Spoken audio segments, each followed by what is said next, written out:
Guys, so നമ്മളിപ്പോൾ Christmas ഒക്കെ അല്ലേ, അതുകൊണ്ട് നമ്മൾ വീടൊക്കെ ഒന്ന് ഡെക്കറേറ്റ് ചെയ്യാമെന്ന് വിചാരിച്ചു. പെട്ടെന്ന് വന്നൊരു പ്ലാനാണ് വീടൊക്കെ ഡെക്കറേറ്റ് ചെയ്യാൻ വേണ്ടി. അപ്പോൾ നമ്മൾ എങ്ങനെയാണ് അത്, നമ്മൾ ഒട്ടും പ്രിപ്പയർഡ് അല്ല, നമ്മൾ ഒന്നും മേടിച്ചിട്ടില്ല. അപ്പോൾ നമ്മൾ പെട്ടെന്ന് നമ്മുടെ കയ്യിൽ കുറച്ച് പഴയ കുറേ സാധനങ്ങളൊക്കെ ഉണ്ട്, അത് വെച്ച് നമ്മൾ എങ്ങനെയാണ് ഇങ്ങനെ ഡെക്കറേറ്റ് ചെയ്യാൻ ഓരോന്ന് ഉണ്ടാക്കുന്നതെന്ന് നമ്മൾ കാണിക്കാം. സോ എൻ്റെ അമ്മ അപ്പുറത്തുനിന്ന് ഉണ്ടാക്കുന്നുണ്ട്, ഞാൻ വീഡിയോ എടുക്കാം. ഓക്കെ, അപ്പം നമ്മളിപ്പം എന്ത് സാധനം വെച്ച് ഇപ്പം ചെയ്യുന്നത്? ഞാൻ ഇന്ന് പള്ളി കഴിഞ്ഞ് വന്നപ്പോൾ ഓർത്തു വീട്ടിൽ എന്തെങ്കിലും ഡെക്കറേഷൻ ചെയ്യാറുണ്ട് ഇവാന. ഓക്കെ, അന്നേരം ഇവാന എന്നോട് ചോദിച്ചു, മമ്മി ഇവിടെ ക്രിസ്മസിന് വീട്ടിലൊന്നും വെക്കുന്നില്ലേ എന്നൊരു, കടയിലൊക്കെ ഡെക്കറേറ്റ് ചെയ്യും, വീടൊന്നും ഡെക്കറേറ്റ് ചെയ്യുന്നു. ഞാൻ നോക്കുമ്പോൾ ഒരു സാധനവും കാണുന്നില്ല. അത് കഴിഞ്ഞേച്ച് ഇവിടെ നിൽക്കുന്ന രേഖ പറഞ്ഞു, കഴിഞ്ഞ പ്രാവശ്യത്തെ ട്രീയിൽ വെച്ചതിന്റെ ബാലൻസ് കുറെ മാലകളൊക്കെ ഇരിപ്പുണ്ട്, അന്ന് നീ എടുത്തോണ്ട് വരാൻ പറഞ്ഞു. അന്നേരത്തേനും ചെറിയ റിങ്സ് ഇങ്ങനെയുള്ള ഇതിൽ കമ്പിയിലുണ്ടാക്കി ഞങ്ങൾ ഡെക്കറേറ്റ് ചെയ്ത് കാണിക്കാം, ഉണ്ടാക്കി. ഇപ്പൊ അന്നേരം വലിയ ഒരു റീത്ത് പോലത്തെ വേണമെന്നുണ്ട്. അപ്പൊ അതിന് സാധനങ്ങൾ ഒന്നെങ്കിൽ ഓസ് വളച്ചാലും മതി കേട്ടോ, ഓസൊക്കെ എടുക്കാൻ പോകണ്ട, അത് മടി. അങ്ങനെ രേഖ പറഞ്ഞു, ചേച്ചി ഞാൻ ഇങ്ങനത്തെ പനയുടെ ഒരു കമ്പ് കൊണ്ടേ തരാം, അത് വളച്ചാൽ മതി എന്ന്. അങ്ങനെ ഇപ്പം പനയുടെ കമ്പ് വളച്ചിട്ട് ഒരു സർക്കിൾ പോലെ ആക്കി അതിന്റെ പുറത്ത് ഈ സാധനം ചുറ്റിയിട്ട് ആ ഇരിക്കുന്ന റീത്ത് പോലെ നമ്മളാക്കി. എന്നിട്ട് നമുക്ക് വീടിന്റെ ഫ്രണ്ടില് ഇതുപോലെ റീത്ത് ഉണ്ടാക്കിയത് ഇതെങ്ങനെയാണെന്നാ കാണിച്ചു തരുന്നത്.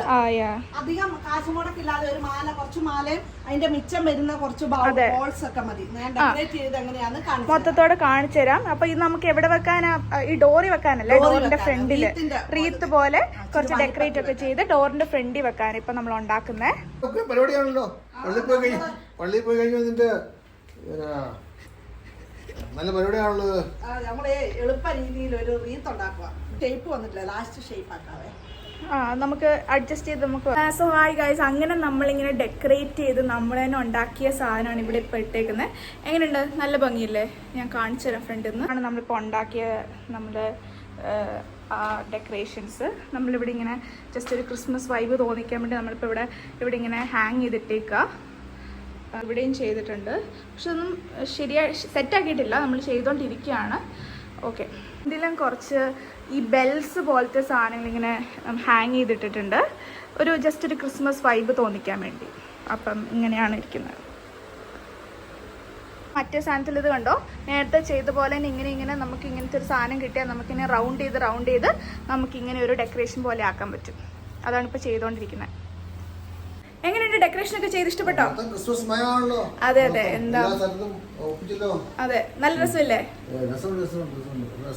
ആണോ? കൊള്ളാവോ? ഇപ്പൊ നമ്മള് ആ റിങ് ഉണ്ടാക്കിയില്ലായിരുന്നു, ആ പനയുടെ കമ്പ് വളച്ച് റിങ് ഉണ്ടാക്കി അതിനെ പച്ച ഇത് വെച്ച് നോക്കി, അതിനെ ചെറിയൊരു റെഡ് ഫ്ലവറും വെച്ച്, ക്രിസ്മസ് ട്രീയുടെ ഫ്ലവറും വെച്ച്, കുറച്ച് ബോൾസ് മണി, ഇങ്ങനെ ചെറിയൊരു മണി ഇത് കണ്ടോ, എല്ലാം കൂടി ഇട്ട് ഫിനിഷ് ചെയ്തതാണ്. എനിക്ക് തോന്നുന്നു ഇതൊരു ഷോപ്പിൽ നിന്ന് ഇപ്പൊ എറണാകുളത്ത് നിന്നൊക്കെ മേടിക്കുകയാണെങ്കിൽ എന്തായാലും ഒരു 500 രൂപ ഇതിന് മുടക്കേണ്ടി വരും. നമുക്കാണ് അതിന് അധികം കോസ്റ്റ്. ഇതൊക്കെ നമ്മുടെ പഴയ വീട്ടിൽ ഇവിടെ ഇരുന്നതാണ് കേട്ടോ, മിച്ചം വന്ന സാധനം ക്രിസ്മസ് ട്രീയിലൊക്കെ ഇതിങ്ങനെ വീടിന്റെ ഡോറയില് നമുക്ക് ക്രിസ്മസ് ഒക്കെ ആകുമ്പോ വെക്കാം.